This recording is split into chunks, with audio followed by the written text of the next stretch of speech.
Hi hello ನಮಸ್ತೆ, ಎಲ್ಲರೂ ಚೆನ್ನಾಗಿದ್ದೀರಾ? ಇವತ್ತು ನಾನು 11ರಿಂದ 6 ಚುಕ್ಕೆಯ ಒಂದು ರಂಗೋಲಿಯನ್ನು ಬಿಡಿಸಿ ತೋರಿಸಿದ್ದೇನೆ. ಈ ರಂಗೋಲಿಯನ್ನು ನಿಮ್ಮ ಮನೆಯ ಮುಂಭಾಗ ದೇವರ ಕೋಣೆಯ ಮುಂದೆ ಹಾಕಿ ಹಬ್ಬ ಹರಿದಿನಗಳಲ್ಲಿ ಮನೆಯ ಮುಂದೆ ಹಾಕುವುದರ ಮೂಲಕ ಮನೆಯ ಅಂದವನ್ನು ಹೆಚ್ಚಿಸಿಕೊಳ್ಳಿ. ಈ ವಿಡಿಯೋವನ್ನು ಪೂರ್ತಿಯಾಗಿ ನೋಡಿ. ನಮ್ಮ ಒಂದು ಈ ಚಿಕ್ಕ ಪ್ರಯತ್ನಕ್ಕೆ ನಿಮ್ಮ ಒಂದು ಬೆಂಬಲವನ್ನು ಸೂಚಿಸಿ. ಇಷ್ಟವಾದರೆ ಒಂದು ಲೈಕ್ ಕೊಡಿ.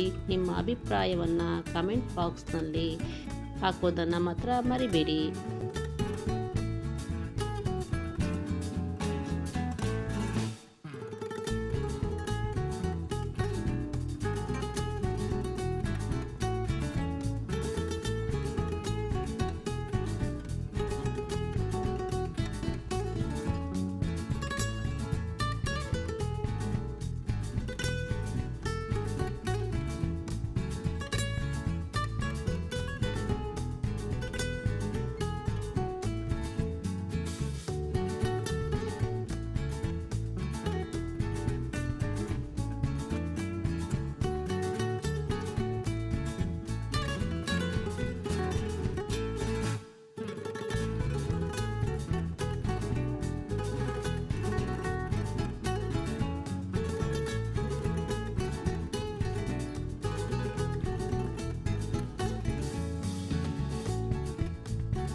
ವಿಡಿಯೋವನ್ನು ಪೂರ್ತಿಯಾಗಿ ನೋಡಿದ್ದಕ್ಕೆ ತುಂಬು ಹೃದಯದ ಧನ್ಯವಾದಗಳು.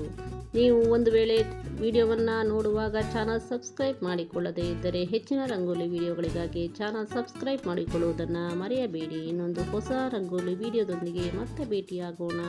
ಧನ್ಯವಾದಗಳು.